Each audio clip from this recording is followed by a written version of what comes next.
I don't think Zhang beats the top 4 heavyweights. I think he might have a chance against Usyk.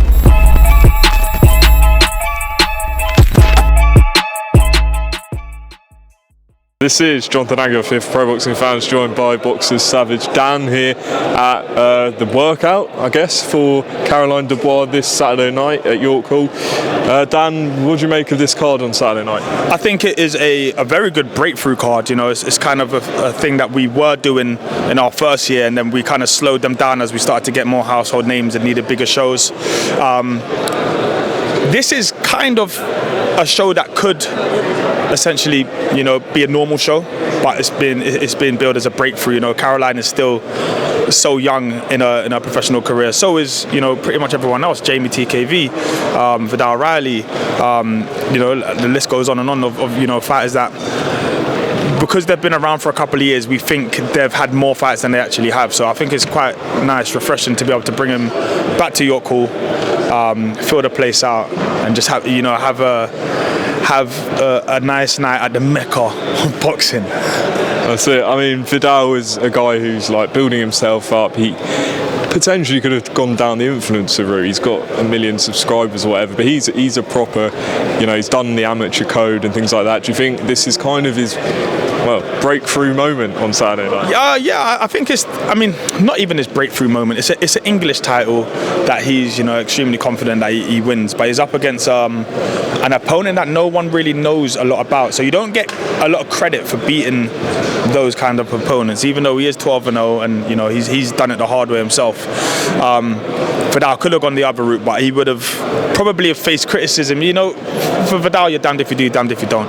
You go the YouTube route and you're like, yeah, but you was a boxer. And to be fair, it'll probably be quite hard for him to get fights, just because he will absolutely ping everyone. And then you come back here, you know, and you know, you get paid considerably less than what you would if you are, you know, in influencer boxing, but you do it the traditional and proper way. And you know, I think it's so good that he chose to do it this way, because I think the sport needed something like that to happen, you know, in a time where maybe we're losing a little bit of credibility to other sports.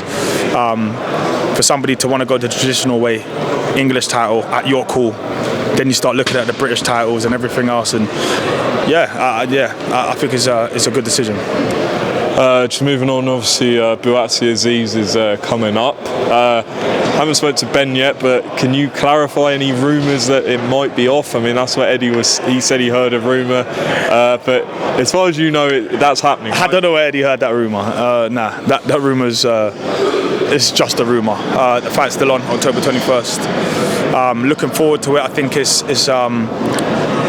time to really, you know, once this show's out of the way on Saturday, to really try and hone in on that and make sure that everyone is aware of how good of a card that actually is. You know, it's hard to sell the O2 in general. You know, it's hard to sell London, I'd say, more than any other city.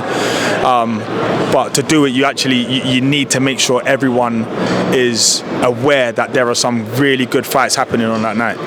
So yeah, just to clarify it, October 21st, 100% goes ahead. And if it doesn't now, then it's because you've jinxed it. Well, I'm sure Twitter will do its thing and clip this of you saying it's going ahead. But yeah, that is a great fight coming up. The winner of that fight, do you reckon the Yard fight can be made? Yeah, we saw Yard just the other day on Sky Sports, which is, you know, I think it's good, you know, because it's not often that you get somebody who's from a rival promoter and broadcaster being able to come onto your and, you know, and have a chat. And Yard seems to want the Buatsi fight more than he wants the Azeez fight. I think that would, if I was Dan, that would fuel me even more, you know, just the fact that, you know, other boxers would prefer to fight Joshua Buatsi rather than me, rather than him. So I think it's a great fight, either one of those. You know, Yard's had one of those careers where we don't really know. We know how good he is, but we can't really put him under, all right, he's positioned right there, because he has You know, loads of fights that he knows, everyone knows he wins them. You know, 9 times out of 10 he has to win them. And then he gets thrown into a lion's den, and he gives a good account of himself there, but just comes up short. So I think it's hard for people to even work out who they would have as the winner of that fight between, you know, Buatsi and the Yard. I think it's a great fight, and Dan Azeez is obviously going to want to throw a spanner in the works and make that fight for himself. And obviously the biggest talking point right now is Joe Joyce's defeat to Zhang on Saturday night. What did you make of it? A lot of people I've spoken to saying he was too heavy and things like that. What did you make of it? Yeah, look, putting on 25 pounds. Trust me, I'm a man that knows how to put on 25 pounds when I want you. It's not the same. You don't have the same body that you had. You know, it's a short amount of time. I'm not sure if the weight was the issue. Joe Joyce has never been the fastest of heavyweights. To put on weight, I understand the theory behind it. You know, Zhang's a heavy boy. Zhang's like whatever he was, 287 on the night. You want to be able to match him for weight and to be as big as him. I think it's just one of those fighters that will always beat Joyce. And I think it's also one of those fighters that will make Zhang look good and perhaps look better than he is. I've seen a lot of people saying, you know, like he beats Joshua and he beats, you know, everybody else. I don't think Zhang beats the top 4 heavyweights. I think he might have a chance against Usyk, just sheer size. I think everyone else, we saw him against Hrgović. As long as you've got a bit of speed, he's not going to let his hands go like he normally does, or like he did against Joe Joyce. So Zhang's obviously, you know, a great fighter. And to be fair, I think he probably did beat Hrgović. I was there. I think I was shocked when I heard that Hrgović got the win. But I don't think Zhang beats the top players in the heavyweight division. And as for Joyce, Tony Bellew's been saying that, listen, he right now his punch resistance has gone, and he doubts he'd beat the British champion right now, which is Fabio Wardley. Thoughts?